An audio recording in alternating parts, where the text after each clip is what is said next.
चाहती तो तुम भी वही हो जो मैं चाहता हूँ।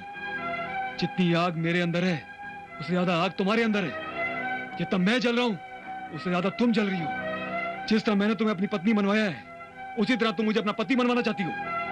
आग को आग से, जिद को जिद से, अहंकार को अहंकार से पूरा करना चाहती हो। हम दोनों के अरमान एक ही हैं और वो पूरे होंगे, लेकिन तुम्हारे तरीके से।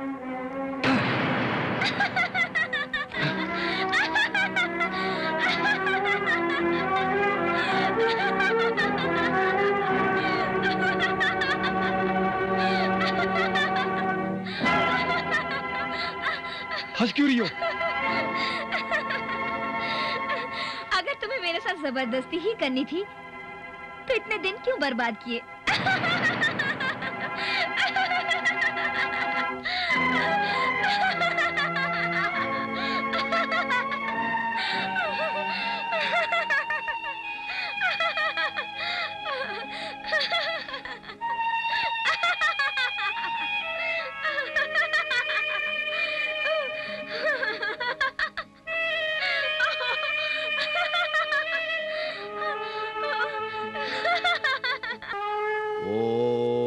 नक्षत्राय विद्महे महादेवस्य धीमहि तन्नो रुद्र प्रचोदयात्।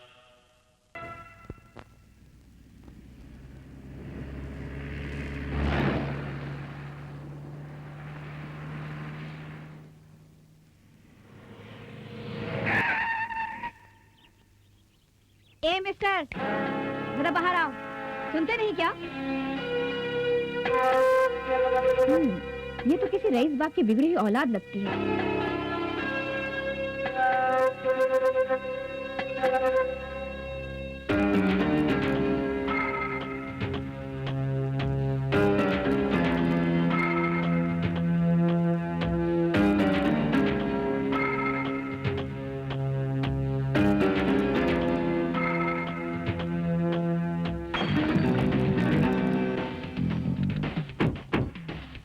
शुक्र है आप सुनते भी हैं, वरना अंधे तो मुझे लग ही रहे थे। पर तुम जैसे रईसों को तो तेज गाड़ी चलाने का शौक होता है, जो किसी भी राह चलते गरीब के लिए मौत बन सकती है। और छोटी मोटी चोट लग जाए तो सॉरी कहकर रुपए दे देते हो मरहम पट्टी करने के लिए, और कोई अपाहिज हो जाए तो मोटी रकम देकर उसका मुंह बंद कर देते हो। और किसी बदनसीब की मौत हो जाए तो तुम जैसे लोग दुम दबाकर वहां से भाग जाते हो। सुनिए मैडम, आप जानती हैं आप जिससे बात कर रही हैं वो कौन है? ये जो कुछ भी है अपने घर में है।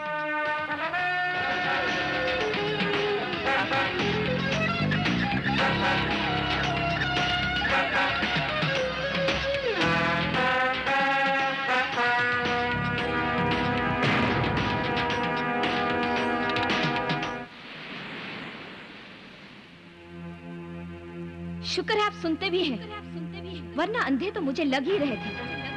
पर तुम जैसे रईसों को तो तेज गाड़ी चलाने का शौक होता है ना, जो किसी भी राह चलते गरीब के लिए मौत बन सकती है। और छोटी मोटी चोट लग जाए तो सॉरी कहकर रुपए दे देते हो मरहम पट्टी करने के लिए। और अगर कोई अपाहिज हो जाए तो मोटी रकम देकर उसका मुंह बंद कर देते हो। और अगर किसी बदनसीब की मौत हो जाए तो तुम जैसे लोग दुम दबाकर वहां से भाग जाते हो। ये जो कुछ भी है, ये जो अपने घर में है, अपने घर में है।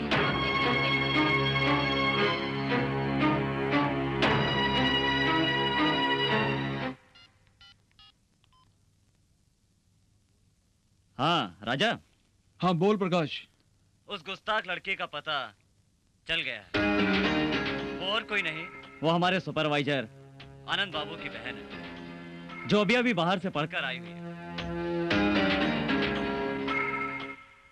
राजा बाबू, राजा बाबू। आनंद बाबू, आपको मालिक ने बैठने को बोला है। ठीक है।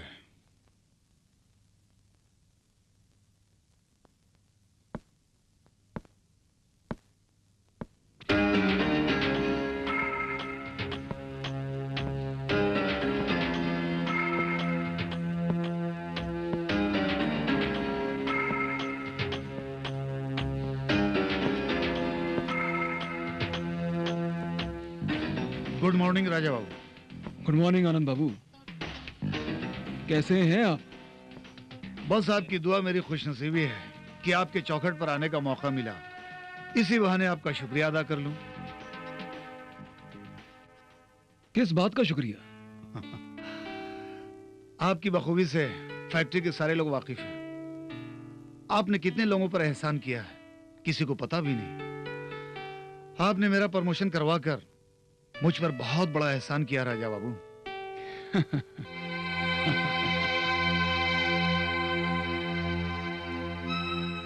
आनंद बाबू, हमने सुना है कि आपकी कोई बहन भी है।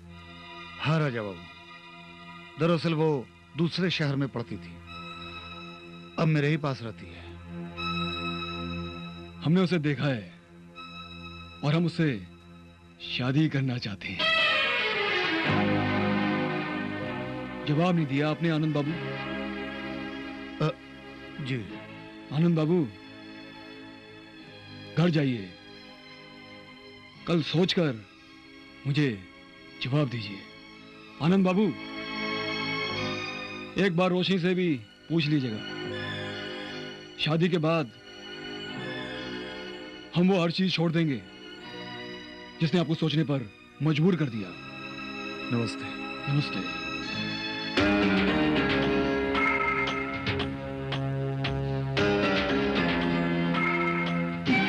आप जानते हैं ये क्या कह रहे हैं? हाँ सीमा, अच्छी तरह से जानता हूँ। राजा की बुरी आदतों और उसकी अय्याशियों की सारे शहर में बच्चे भी गवाही दे सकते हैं। सीमा, राजा की बुराइयों को हर कोई जानता है, लेकिन उसकी अच्छाइयाँ और खूबियाँ चंद लोग ही जानते हैं। और उन चंद लोगों में एक आप भी हैं। हाँ सीमा। मैं भी तो सुनूं, राजा में ऐसी कौन सी खूबी है जो आपको अपनी लाडली बहन की खुशियाँ भरी भरी नजर आती हैं? यही खूबी है राजा की, जिसने अपनी खुशी के लिए कभी भी दूसरों की खुशियां नहीं छीनी। अपने बिजनेस के लिए किसी पर भी जुल्म नहीं किया, बल्कि उसकी पूरी की पूरी कीमत अदा की। लोगों को भ्रम होने लगता है कि कलियुग का समय ये बात झूठी सी लगती है। इतना विश्वास है तुम्हें राजा पर?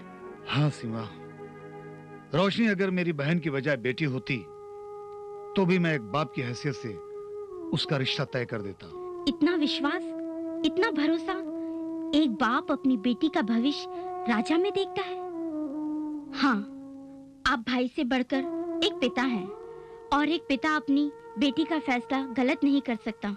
मैं रोशनी से बात करूंगी। भाभी, आप कह रही हैं जिसके अय्याशी और बदकारी के चर्चे मैंने आते ही सुने हैं, और आप तो खुद उसे अच्छी तरह से जानती हैं, फिर भी शादी के लिए कह रही हैं।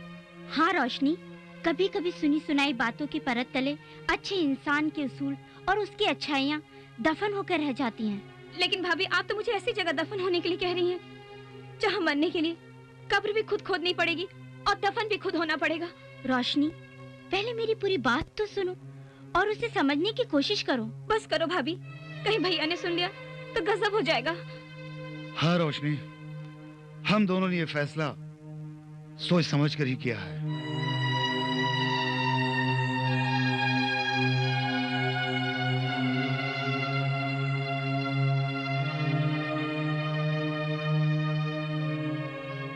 क्या भैया, आपने भी यही सोचा है? हाँ रोशनी, मैंने भी यही सोचा है।